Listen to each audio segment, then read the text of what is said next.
before us in His knowledge of and concern for the soul we are seeking to win.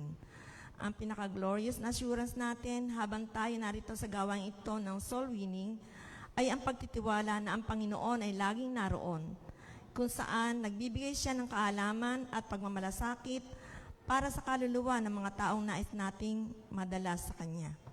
Yan po. Ang katotohanan nito ay pinakita sa atin doon sa verse 47 to 48. Bagong pa man maisip ni Felipe si Nathanael para mailapit sa Panginoon, ang Panginoon ay nalalaman ang lahat tungkol sa Kanya. Alam niya ang background ni Nathanael.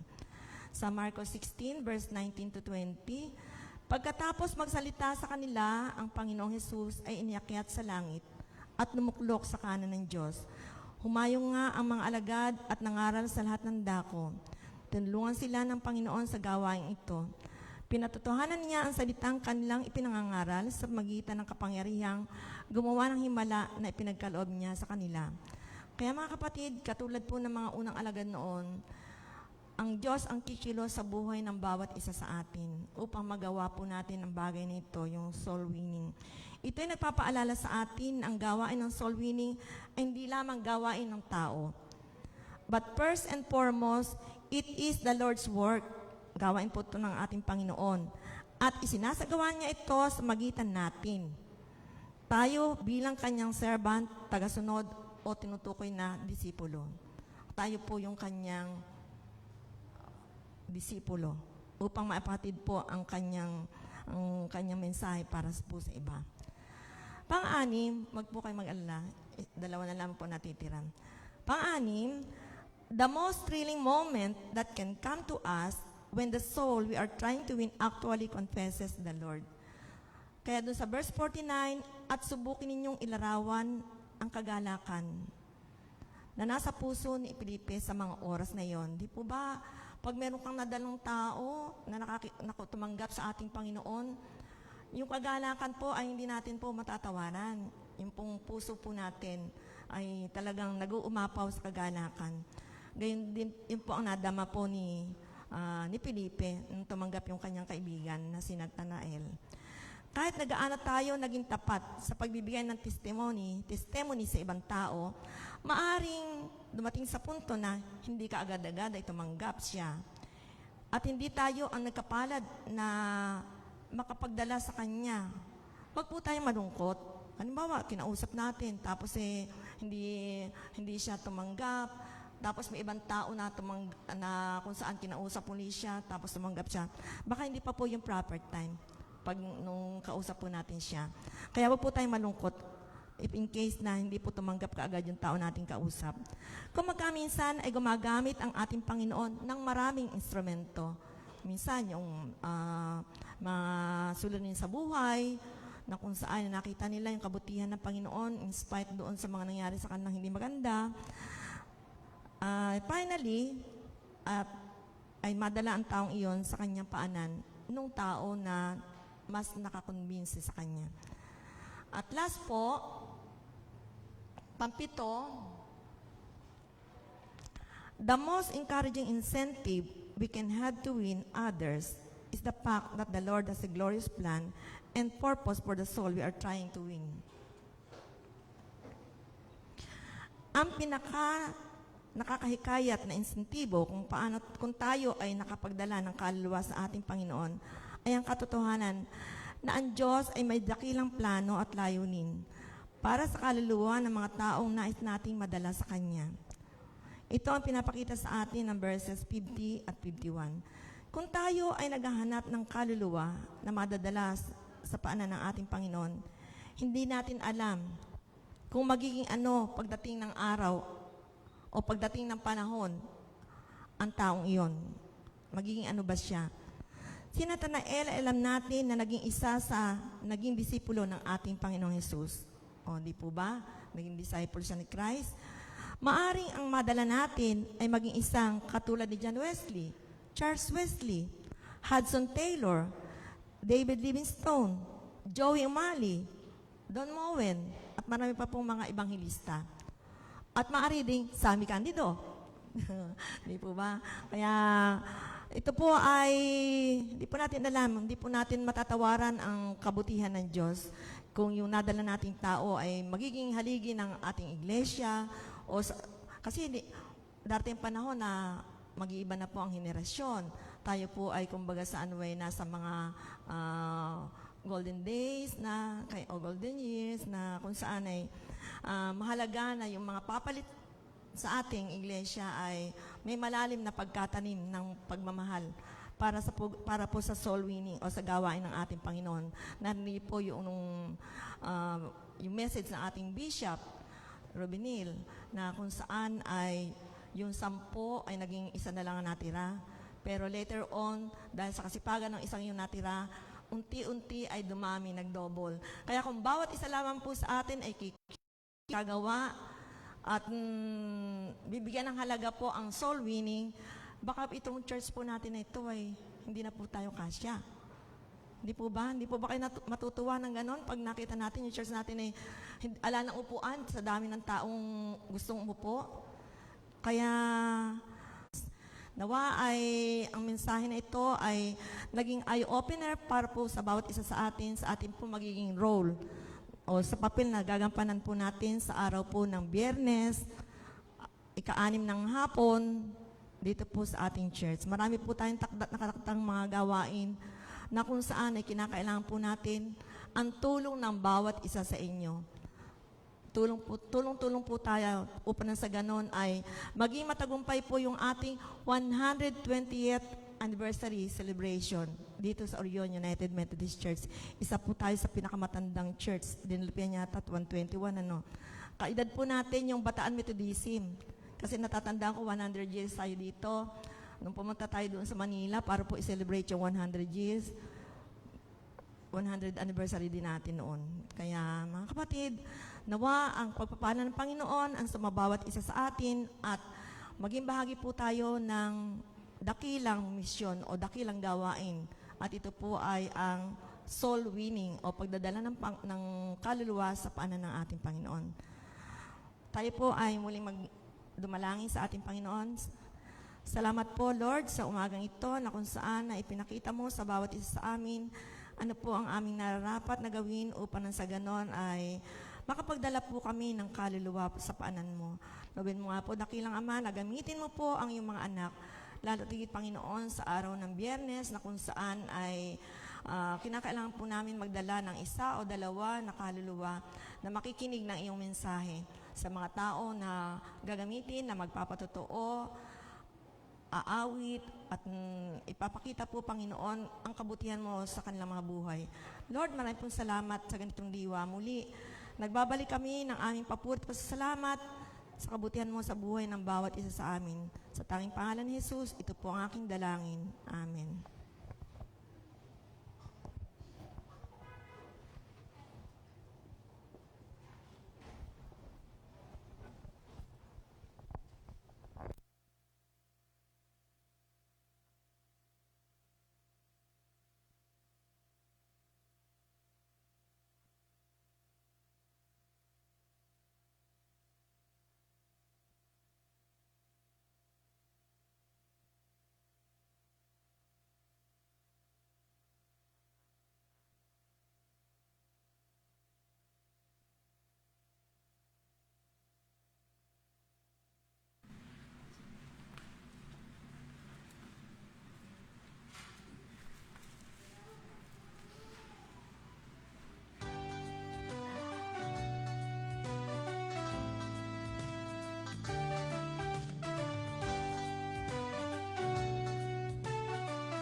Para po sa ating awit ng pagtatalaga at paghahandog, awitin po natin ng Blessed Assurance.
Maraming pong salamat, Panginoon, sa aming pong ginanap na pananambahan sa umagang ito. Salamat po sa iyong paggabay sa bawat isa sa amin. Ngayon din, Panginoon, nais po namin ilapit sa iyo ang aming mga kapatid, Panginoon, na ngayon ay nagsipagdiriwang ng kanilang mga kaarawan sa buong isang linggo na ito. Sila po ang mga kapatid na Jerome Torrefranca, Rafaela Jose Joco Rigos, Pascual Lumanta, Rita Albarda, Eric Pascual, Grace Angeles, Elijah Apolinario, Myla Fortuno Pabia, Peter Anthony Mateo, Matt Mateo, Jonathan Morales, Welpard Apolinario, Rodelito Ayenera, Jonah Grace Talabong, Mary Ann Blanco Clavel, Nestor Kausapin, Charmaine Pascual, Samantha Sapit, Meriel Kate Durago, Candice Kicho. Maging Panginoon ang aming mga kapatid na nagdiriwang ng anibersaryo ng kasal, sina kapatid na Ginoo at Ginang Raysan Matik. Patuloy mga po, Panginoon, na pagpalain ang bawat isa sa kanila. Lalo tigit, Panginoon, ng mga kapatid namin na nagdiriwang ng kanilang mga kaarawan. Bigay mo pa po sila, Panginoon, ng mahabang buhay at patuloy na kalakasan sa kanilang mga lupang katawan. Gayun din na maipaglingkod po nila ito alang-alang po sa iyo, sa iyong ministeryo dito sa aming pong bahay-sambahan. Dahil din namin, Panginoon, maging ang mga magdiriwang ng kanilang anibersaryo ay marami pa pong pagsasama ang kanilang pong maranasan sa kanilang mga buhay. Gayun din pagpalain po ang kanilang mga anak na nasa kanilang mga pag-aruga. Ikaw po, Panginoon, ang patuloy na gumawa sa kanilang buhay upang nasa ganon ang kanilang anibersaryo ay maging masaya, maligaya at ito po ay isang maunlad na pagsasama. Ngayon din, dakilang Ama, dalangin po namin sa iyo ang kabuuan ng aming iglesia. Ikaw nga po, Panginoon, ang patuloy na kumilos, lalo tigit sa aming mga gaganapin ng ministeryo. Ngayon din po, Panginoon, ang aming pong, higit sa lahat, ang aming pong evangelistic night sa araw po ng Biyernes. Nabadakilang Diyos, ang iyong kapahayagan ang siyang maganap sa araw na iyon. At kumilos Kumilos ka po sa mga tao na magiging bahagi, Panginoon, ng pananambahan sa araw na yun. Maraming pong salamat, Panginoon, at ang lahat na ito ay aming binabalik na sa pamagitan ng mataas na pagpupuri sa iyo, sa kadakilaan mo, sa kabutihan mo, sa iyong pagpatuloy na paggawa sa aming mga buhay, sa aming po mga ginagawa, maging Panginoon sa aming mga balakid para sa aming iglesia. In Jesus' name we pray. Amen.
Ayan, purihin po natin ang ating Panginoon. Isa pa nga pong malakas sa palakpak sa ating Panginoon. Ayan po. Batiin po natin ang ating mga katabi. Salamat sa Panginoon dahil kasama kita ngayon. Ayan, batiin natin. Tunay ngang mabuti ang ating Diyos at salamat po sa bawat isa na narito ngayon. At syempre po ay batiin natin ang ating mga kapatid na kapiling natin ngayon. Galing po ng California. Ayan, taga Billy Angeles, si Juliet Swin. Saan po siya? Si Ate Juliet, hello po. At saka syempre si Kuya Alex. Ayan, hello, welcome Kuya Alex at si Ate Juliet. Awitan natin sila ng Welcome to the Family. Welcome to the family. We're glad that you have come to share your life with us as we grow in love, and may we always see to you what God would have us be, a family always there to be strong.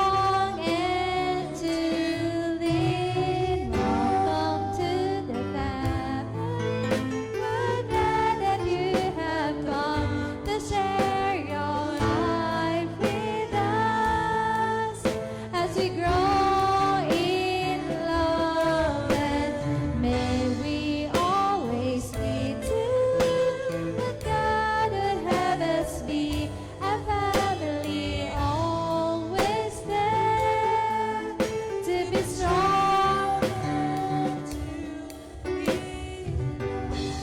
Welcome po ulit mga kapatid.